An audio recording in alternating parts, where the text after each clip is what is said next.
Smart Ideas avec BNP Paribas. Découvrez des entreprises à impact positif.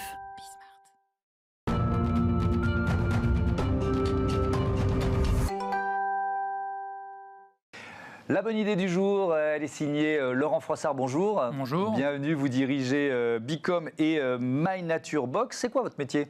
Alors, notre métier sur Bicom, c'est de concevoir et de fabriquer du mobilier publicitaire en carton essentiellement recyclé. Donc des supports publicitaires, Tout à c'est fait.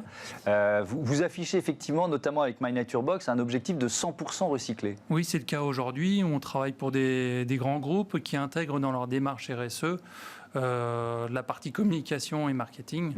Donc on va les aider, les accompagner dans la réalisation de stands ou de mobilier publicitaire éco-responsable.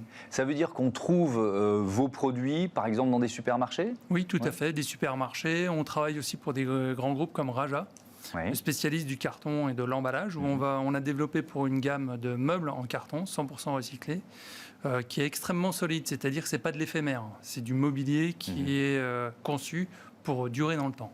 Pour atteindre cet objectif de 100% recyclé dans les supports de publicité que vous livrez à vos clients, quelles sont vos contraintes, vos difficultés en fait ? Alors, les contraintes, c'est la matière première, puisqu'on l'a fait fabriquer pour nous. C'est de la fabrication sur mesure et on essaye aussi de travailler avec des fabricants de matières premières qui ne sont pas trop loin. Donc on en a un à Angers, on en a un à Limoges. Et on fait fabriquer la matière telle qu'on en a besoin. Et alors cette matière, c'est quoi ? C'est du carton, du papier qui est compacté ? Expliquez-nous comment vous aboutissez à cette matière première. Les usines qui transforment les déchets de carton, donc ça va être le papier, les emballages, sont transformés en pâte à papier. Ensuite en bobines, et à partir de ces bobines, on va reconstruire de la plaque en carton. Ok, donc ça veut dire que moi, quand je recycle du papier ou du carton, il peut arriver Tout à fait. sous forme de support de pub chez vous. Tout à fait. On est dans cette filière-là. Voilà, on a fait une vidéo d'ailleurs qui explique tout le parcours du cycle du carton. Est-ce que c'est parfois difficile de convaincre un client d'abandonner le bois ou le métal au profit du 100% recyclé ? Évidemment, on voit bien, et on en parle tous les jours dans cette émission, qu'il y a une démarche RSE, qu'elle devient de plus en plus importante pour les entreprises. Mais est-ce qu'il y a encore des réfractaires en quelque sorte ? Oui, tout à fait. Enfin, c'est surtout une question d'habitude. Parce qu'en fait, dans le circuit habituel de prise de décision, on ne prend pas forcément en compte cette démarche RSE et on exclut des produits innovateurs. Votre démarche RSE, elle a aussi une dimension sociétale ? Oui, tout à fait. Oui. On est partenaire d'une grosse association qui s'appelle HUP Entreprendre, et qui aide des personnes en situation de handicap à créer leur entreprise. Et donc on soutient cette association depuis 4 ans maintenant. Je suis vice-président d'ailleurs. D'accord. Et j'ai vu que vous soutenez aussi Reforest Action. Oui, vous plantez des arbres. Chaque année, on achète des arbres. C'est une sorte de compensation par rapport à ce qu'on utilise, nous, au quotidien.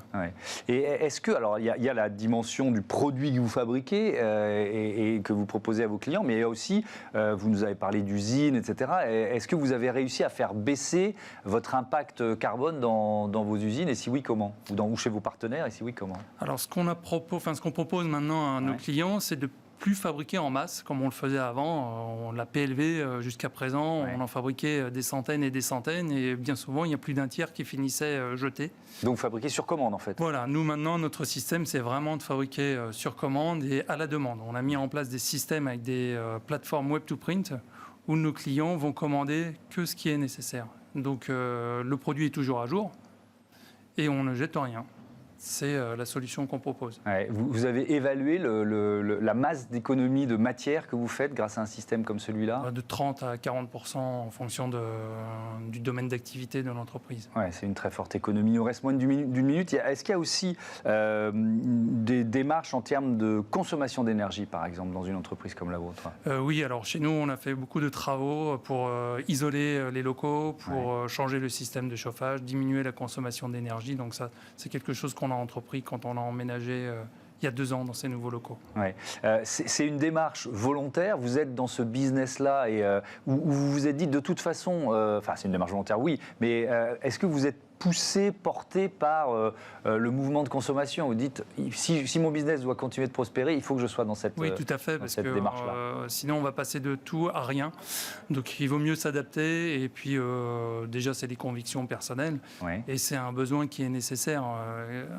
Une entreprise qui a besoin de faire connaître son produit et de le vendre en GMS, par exemple, il va devoir l'exposer, il va devoir mettre en avant les plus produits. Et donc, c'est forcément nécessaire. Donc, nous, on s'adapte pour proposer une alternative à ce qui se faisait jusqu'à maintenant. Merci Laurent Froissart. Bon vent à My Nature Box donc, et à Bicom. À bientôt sur Bismart. Voilà, c'est la fin de cette émission que vous pouvez retrouver évidemment sur bismart.fr ou alors sur les box 9h, midi, 20h30. Ce sont les horaires de Diff. Salut, à demain.